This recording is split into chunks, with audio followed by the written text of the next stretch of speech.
You were married for how long? 10 years. And I was married for 18 years. Not to each other. Men have a better capacity of raising children. I'm not going to be able to do it all because I am one person, and sometimes I'm going to drop the ball. Let the kids be kids. Let adults be adults. Sometimes we try to push our traumas onto these kids. Yeah, a lot of us black people, let's be honest, we don't talk. Cool, though. It's difficult. I won't lie I to you disagree. because there were some times I was petty.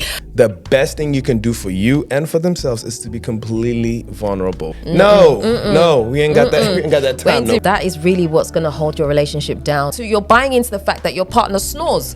You're buying into all those things. That's because you. The other day, he threw me on the phone. And I was like, if y'all don't leave your mom alone, even family members are like, nope, family's toxic. I don't want to deal with this. So You have to get to a point where you're like, I'm taking this, but I'm not taking this. whoever you invite into your relationship and you start talking about your problems to, you're giving them a stake in your relationship. Man, I remember as an African, I used to be like, I reach out to my mom. It's like, man, I think I'm depressed. What is that? We don't do that in Africa. We're always starting over. Every generation is starting from zero. Now you laughing. Excuse Della, y'all. She's shy. Very shy. Very, very shy. This is a heavy mic. I know. Good. Born ready. Let's go. You good to start? I think so. Yeah?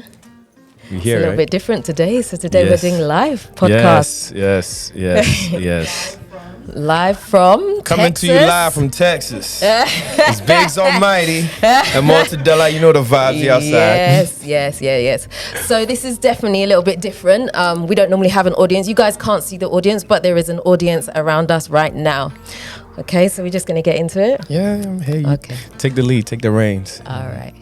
Hey guys, welcome back to another episode of More to Love with myself, Mortadella, and Biggs Almighty. hey. Okay, so you know that this channel is all about building healthy relationships, family wellness, and dating after divorce. So today we want to talk about a specific subject. Today we want to talk about the family and what that looks like after someone has gone through a divorce, because especially for the black family, once there's a breakdown, sometimes it's very difficult to move forward and continue to have that strong bond with your family, especially once the father has been removed from the home and you have children. And so we want to talk a little bit about how that affects, because both of us individually Why have didn't been you prepare me for this?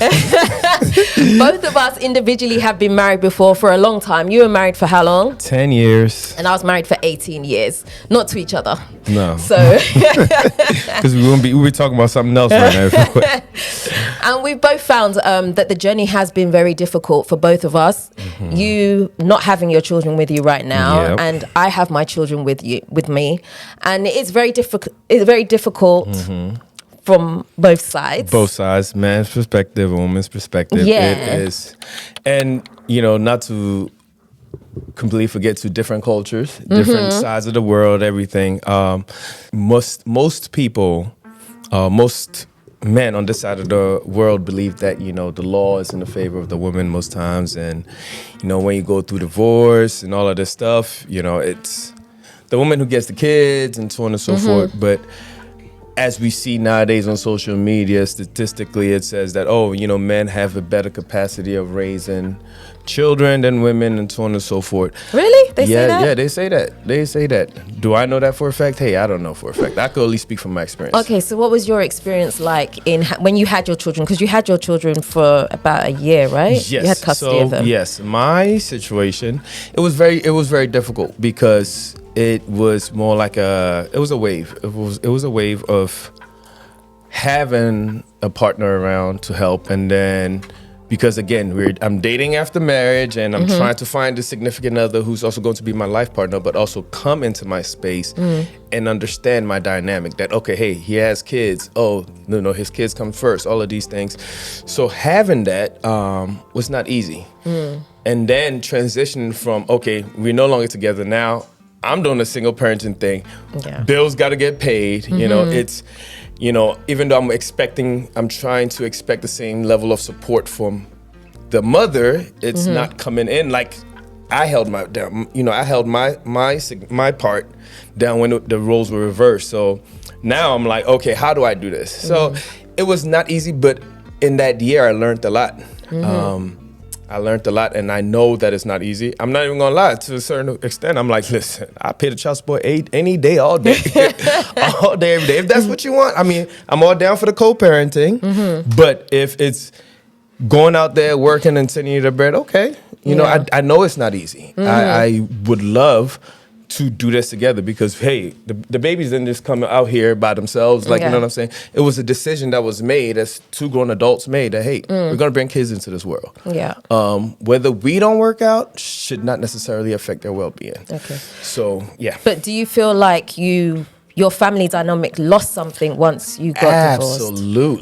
Absolutely. Because we established the kids in a, double parent household, right? So now they also have to adjust. You also have to cater to their needs, and it's like when you got two adults under the same roof, you could do the good cop bad cop situation. You could always do that because you're always communicating. But now, when they go into separate household, depending on if somebody is there or not, you still you have to play both roles. One person playing both roles can be confusing for the kids, right? At the very least. On the other hand, it could be very taxing on the individual. And then for me, okay, I can only speak from my perspective, having to do all of that and still manage work. A work-life balance and kids, and it's not easy. Yeah, no, absolutely. It's not easy. And you're going to fumble along those lines, right? That's the hardest part, having to cope with the fact that, like, man, like, I'm lacking in this side, I'm lacking in this side. But it's the goal, what I came to realize is to not stay in that space, like, learn from your mistakes and do better next time. Don't stay down. Just keep getting back up and doing the best that you can. I like what you said, because for me, that was a big thing, understanding that I'm not going to be able to do it all because I am one person, and sometimes I'm going to drop the ball. Sometimes dinner's not going to be ready. Sometimes I'm not going to be home.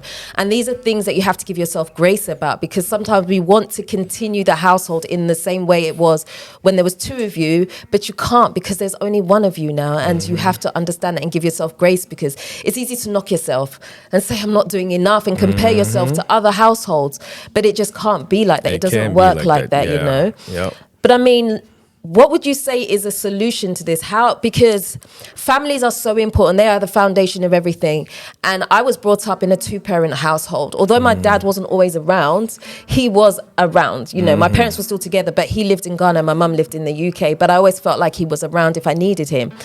And so having this new dynamic where it's just me looking after these children, I don't really know sometimes how that is going to affect my children and how to stop that broken feeling that they may potentially have, and the damage that that could do by thinking, why is their father not around? You know, feeling this sense of loss. Like, I don't know sometimes how to move forward so that they don't have that trauma. You know, I interviewed a lady last week, and she said that when her relationship broke down, they sat down the kids and explained exactly what had happened so that they could also deal with it in their own way. I mean, that's a personal decision whether you want to talk about exactly why. I feel like... But sometimes there is therapy in it, though. There is therapy in it, but I feel like we should not be so, like, okay, I'm not that old, but I still have an old traditional way of thinking. It's like, let the kids be kids. Let adults be adults. Sometimes we try to push our traumas onto these kids by trying to be so candid and open, but it's like they can only... Don't get it twisted. Like, I feel like kids are very smart. There's certain things that they can get, but... while we are still figuring it out, we shouldn't drag them into this to help us figure it out. You have to do it in a healthy way. Absolutely. But I feel like sometimes if we don't talk about these things, the imagination is left to wonder. If your children are of a certain age, I think it's good to perhaps touch around some of the issues as to why you're not together anymore and how life is going to be going forward. And I think there has to be solutions around that and how to keep the family strong. Like, okay, we're not together, but this is how it's going to be, and it's okay. How do you reassure them so that they don't have the trauma? You see what I'm saying? Yeah. Oh, I mean, again, it's something that I have done in the past, which was, okay, hey, kids, this is what me and your mother is deciding. This is what we're going to do. And we're going to just see how things go. Nothing is really going to change as far as how we parent you guys. Yeah. But feel free if you're uncertain about something, you want to know. And our kids didn't have, at that time, in my opinion, they were just too young. Yeah. In my personal experience, they were too young. I think at that time my oldest was maybe like 6 or 7, and so it was just like, oh my, okay, what does that mean? They're breaking down crying, and you're like, oh, I don't think you guys really understand, but it's okay. Solution? It's hard to say what a solution is. I may have some ideas around it. One thing I'm starting to realize that we don't offer ourselves is family therapy. Yeah. Family therapy, because as much as we may try to figure these things out ourselves or even talk to family members, a lot of people are not experts. They're going to just do exactly that. They're going to extend their ideas, what they think might work. Even therapists don't know it all. Again, they are there so that you can communicate the issues that are at hand, and they can help us figure it out.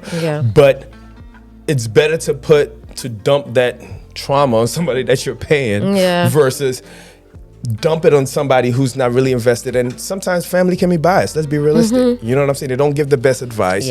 Sometimes you realize that some people are just misery that need company. So they're going to steer you the same way and you're going to end up like them. And it's just so many moving parts. But ideally, I think something that we in this community of Black African Americans should invest in is family therapy. It would help move the needle the right direction, in my opinion. Yeah.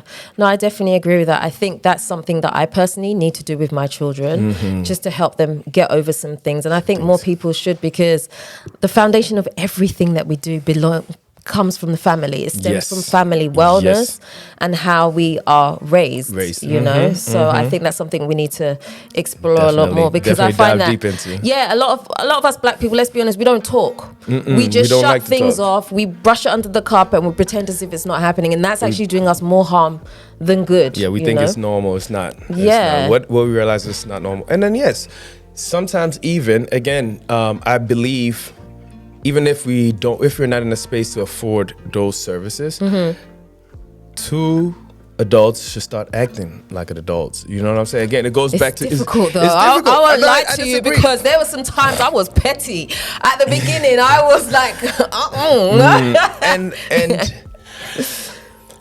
again, good on your behalf to have that self-awareness, but it's not, I don't even want to say being a bigger person. It's... No, you have to now deal that the tables have turned, prioritize the kids.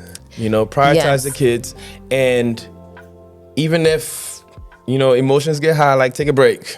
Because listen, my baby mom is currently blocked because I need my peace of mind. You know what I'm saying? And because that is okay. If we can't talk like two adults and we can't find somebody to mediate, take a break. Let the emotions cool down a little bit, and then let's revisit this conversation at a better time.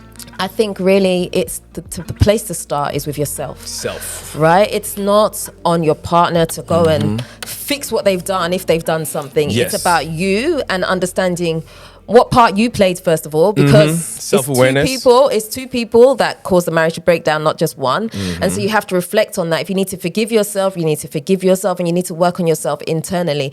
I think before you can even impart into your children, I think you need to work on yourself first and your emotions, and you need to remember or try to look now at what the future is going to look like, because everything that you had imagined your life was going to look like is not going to be like that anymore. So you have to be able to be okay with that and be willing to look into the dark, to grow. And what is this new person going to be like? What does this new person look like? You have to process all those emotions before you can even put into your children. Because I know for me, when it happened to me, I was very much like, I need time. And people figure it out in different ways. Some people just have to shut everybody out. Some people just have to be outside and maybe they want to party or whatever. But you have to allow yourself to go through a process and understand that you are in a process, and this is just what you need for now, until you get to a place where you're like, okay, I'm now ready to deal with this and talk this through. Let's talk about this as a family.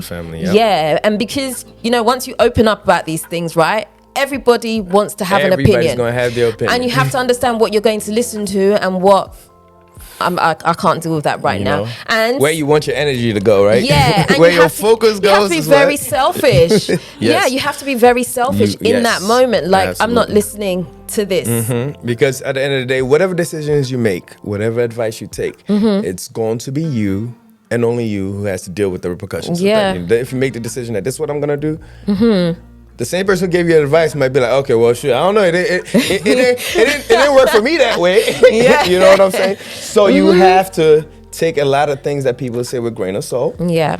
right? And find out how applicable it is to you, and then you execute from that point. Absolutely. Yes, absolutely.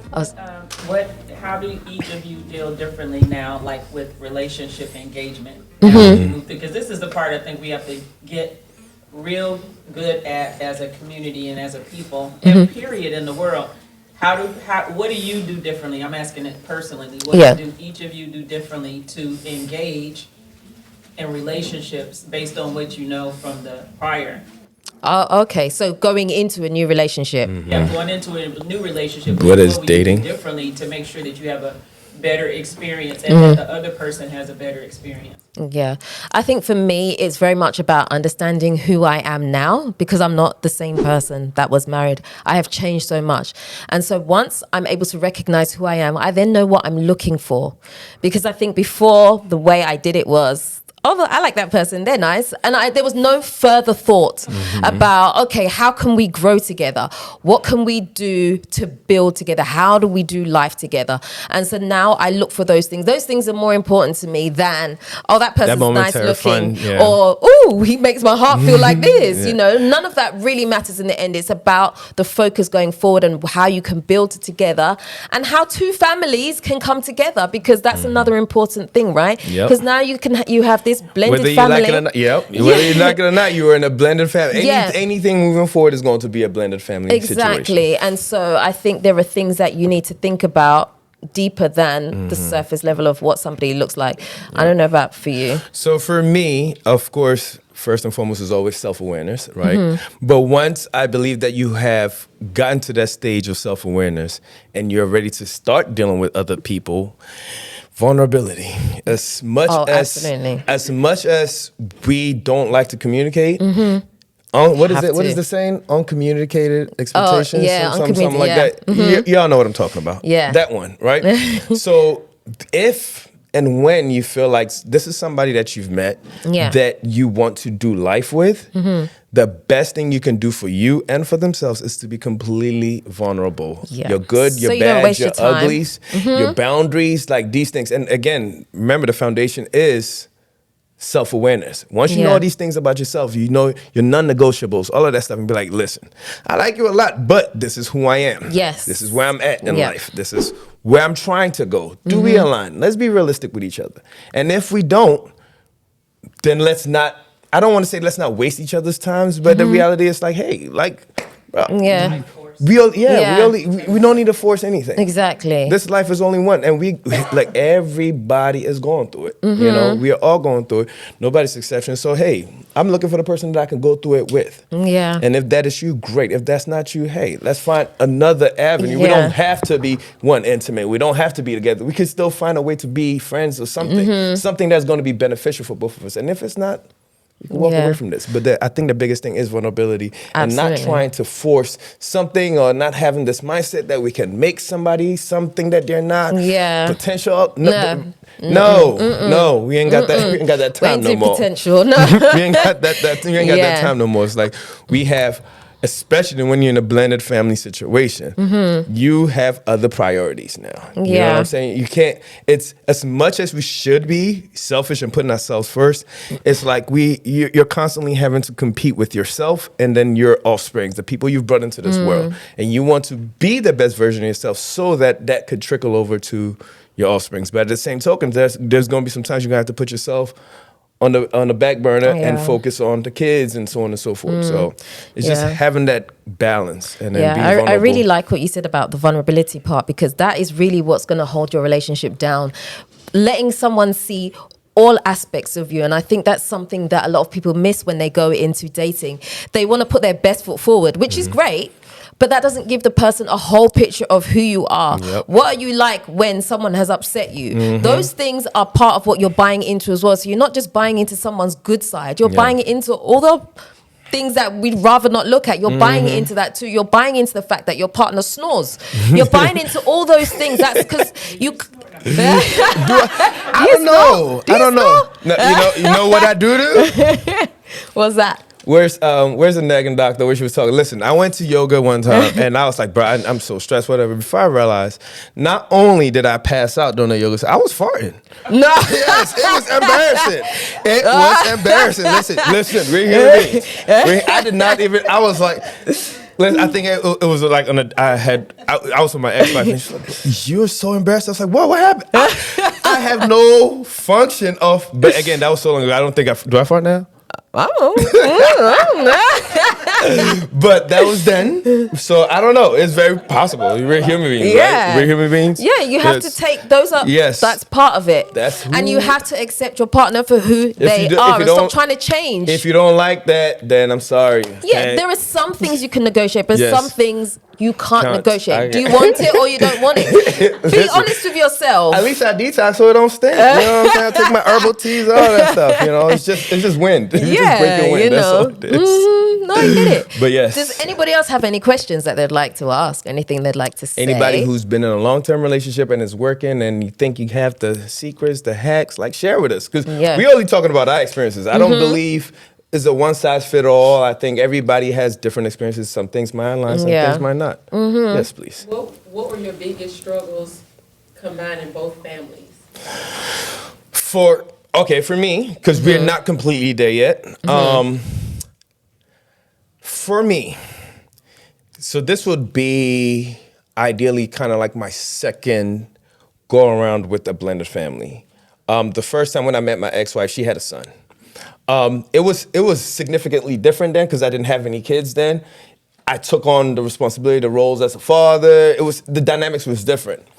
Now, going through that process, the heartbreaks from that, because again, apart from breaking up with my ex-wife and having that relationship with my blood kids, and also realizing how it affected that son who was not mine, it's emotionally draining. Now, I feel like how that has affected me, especially in this journey, it's like I am really taking my time. Like, I'm trying my hardest. Like, we have conversations. I'm like, okay, as much as I want to be involved on this kind of level, again, I'm also dealing with older kids, so it's just so I wasn't there while they were growing up to instill my same beliefs and everything. So it's like you have to tread lightly. I believe that everybody's situation is different. You have to tread lightly. So the biggest challenges for me is being that present, whether it's father figure, man figure, whatever it is in their lives, right? And not being, I don't want to say overwhelming, but it can be overwhelming on the kids just as much as the person. Yeah. You know, so it's like you have to teeter right along the lines of like gentle parenting and being an observer, and then also being the person who can, it's like you almost kind of like have to be a puppeteer behind the strings. Because if I were to step on the front line, I may be creating more, you know, what does that say? You attract more bees with honey than with vinegar, right? Yeah. I don't, like, as much as I want to be like, man, if y'all don't, you know, it's like I'm the last resort now. You know, it's like the other day he threw me on the phone and I was like, if y'all don't leave your mom alone, and they all disappeared, and it's like, all right, you know, that works. Versus if the moment it started, I just snatched the phone and I'm like, oh, he's so mean. We don't like him. Blah, blah, blah, you know what I'm saying? And not that I'm here to be liked necessarily, because there's some decisions that I've taken and I'm like, listen, I don't care if they like me or not, but we're not accepting this. Right? So stepping into the role where it is not overwhelming on all parties. Like, you just have to find the right balance. So, again, having to be a father figure for me is my challenge, you know. Yeah, I think for me, the hard part was letting that part go where I allow him to come in and be able to have, I don't want to use the word dominance, but having that authority, that authority in my children's lives where they know that, hold on, he's coming in and he's going to be a part of our lives, but being able to allow him to come in gently so that they don't feel overwhelmed And I think sometimes when there's situations that pop up, I'll ask his advice. I'm like, oh my gosh, what do you think about this? And then he'll advise me. And if it doesn't work, as you said before, you are the last resort. Yeah. Sometimes I'm just like, no, he has to step in not and say listening to something. me. They're not listening. I'm tired. You know how it is. Sometimes children, the most authority comes from a man and rather from a woman. And so sometimes I'll talk. I'm tired. I'm exhausted. Then I just put him on the phone. And then he steps in and then it gets done or whatever. It stops, And so sometimes, but sometimes it's also difficult because I'm like, you don't want to get to that point where you're like, don't talk to my children like that. Don't talk to them like that. Like, who do you think? Do you know what I mean? So you have to control yourself and trust that this person is doing the right thing for your children. And I think that part is probably a part that a lot of people will struggle with, letting another authority come in and being respectful of their decision, especially in front of your children, Because imagine, right, already getting married, right? It's two people from completely different, especially the way the world has grown now, right? It's not like you're marrying somebody who's been in the community and all of that. It's like we're going across the oceans and meeting new people, right? So you got people with different cultural backgrounds, different upbringing, all of that stuff, right? And you somehow find a way to make it work. Now you're married, now you have kids. And then now you got to go start a blended family. It's like starting that all over with another person and then other kids. So you have to really be aware about all these moving parts and decide that, okay, this is how we're going to move as a team. Right? It's always a team effort. And if you have that mentality, I feel like you can always pivot whenever something seems to be going the wrong direction. And that's what it's about. Yeah. So my question is just in terms of, in America, United States. Yes. The village family existed a long time ago. Yes. You had people, everybody, Yes. and, I come from the South. Oh, man. Really, Arkansas. Yeah. And Okay. basically, you had grandmoms, you had aunts, everybody right there in that neighborhood. Does it exist there like that now, where you are? In Ghana, yes. But okay, so our situation is very unique because though she's in Ghana, I'm here in the States. I'm in Maryland. And I go back and forth. So we also have this other layer of element of long distance trying to make this thing work. So it's not the easiest at all. But yes, it does to a certain degree.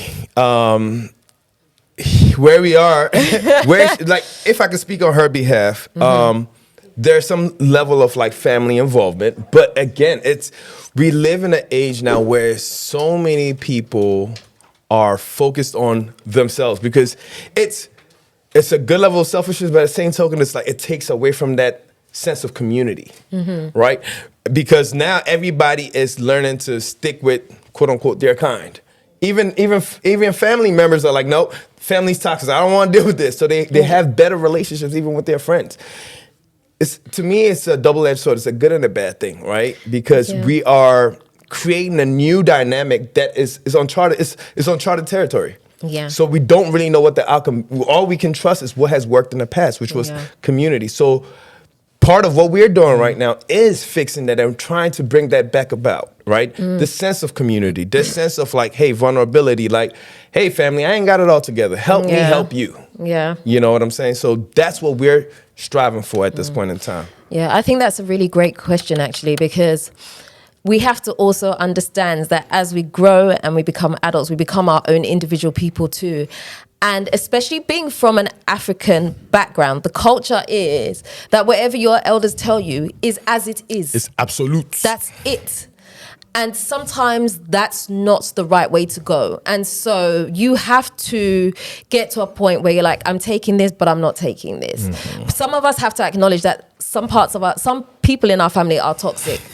And we have to cut that because it's not healthy. And in the African culture, I would say it's quite a difficult thing to do. It's not easy. Even talking about it is really difficult because I have to be careful with my words. They're going to come for you. Yeah. I have to be very careful with my words. But there are family members sometimes that are not going to be great for your family. And so you have to say no to certain things and you have to be able to recognize it for what it is. So although it's nice to have community involved in everything, sometimes you have to know who you can invite to speak into your life and who shouldn't. Yes, because what it boils down to is whoever, you got to understand, that when you speak about your problem, that's why that's why I'm a big advocate for a therapist, right? Whoever you invite into your relationship and you start talking about your problems to, you're giving them a stake in your relationship, right? After a while, they're gonna feel like, why you not listening to me? Or don't come to me with your problems no more. And it starts becoming a toll on you. Yeah. So the best thing is to first and foremost work on self. Yeah. Give yourself, like, even your own individual therapy, right? Because one thing I can say about therapy is that it gives you the tools. Yeah. It gives you the tools to self-reflect, self-soothe, like, you know what I'm saying? To be self-reliant, first and foremost. So two self-reliant people could come together and find a way to make it work. And then if it helps you recognize these toxic traits that you are trying to stay away from. Because, again, our parents, our elders, some of them did the best that they could at that time. They don't have some of these tools that they don't. Therapy, like, come on, let's be real. Maybe in the last 5 years, it's been a big thing now, right? In the Black community especially. Yeah. But, man, I remember as an African, I used to be like, I reach out to my mom. It's like, man, I think I'm depressed. What is that? We don't do that in Africa. Go and sleep. Go and find some food and eat, and you're just hungry. That's funny, but it's a reality. It's a reality. It's a reality. So it's you just have to be. you have to be. Pick and choose. Cognitive of what matters and what is applicable and the future that you want to have and Absolutely. who and what you want them to play. And that we are ultimately the kings and queens of our own domain, right? It's up to us to create the life that we want to live. Right? It's up to nobody else but us. And we have, what is it? You're the CEO of your life, right? You can hire and fire who you want. Exactly. And just have to really step into it. It's as fearful as it may be, we just have to step in that role and accept that for what it is. And I think to break some of the generational curses, we have to step outside, and sometimes stepping outside of those things can be scary. But you're going against the grain. If you don't want your children to suffer the same things you did, you have to be willing to take a chance on what you think is the right thing to do. And you also have to do the best that you can in this time that you got, just like your parents did. Exactly, because I think one of the things that really disadvantages us as Black people is the fact that we're always starting over. Every generation is starting from zero. We're never climbing the ladder, but we're starting from the beginning. Very we few don't of us. talk about things. Like, my parents never told me about some of the issues in their marriage. I'm figuring it out, and then I realized later on that maybe, this is what happened to them. But I'm starting again. Do you know what I mean? That's why I'm such a fan of this podcast, because we're going to talk about real issues that people don't want to talk about. People are just trying to sweep under the rug. Let's talk about it, because we should learn from each other's trauma so we don't have to keep reliving Groundhog Day all the time. Let's talk about it, because something that you think is embarrassing, somebody else is going through exactly the same thing. And the only way to break it is to talk. Is to talk about it. Put it on the front center. Yeah. Good job, y'all. Thank you. Yeah. Any further questions? We good? Good? Yeah, good. Okay, Right, I'm just going to end the podcast very quickly. All right. Okay, guys, so this was a little bit different. I hope you've enjoyed it. I think it's been a good one. What do you think? Good one. Yeah. Even though you surprised me with the topic, because that's not what you said we were going to talk about. You see how you live. These things are, they're fluid. You kind of like flow with it. That is the best way to go. But yeah, that's the end. I hope you've enjoyed it. If you haven't already subscribed to this channel, do me a favor. Hit the subscribe button and the notification bell. Don't forget to also like, comment, and share this video. Until next time, we are out. Nuti Fafa. All right. Now.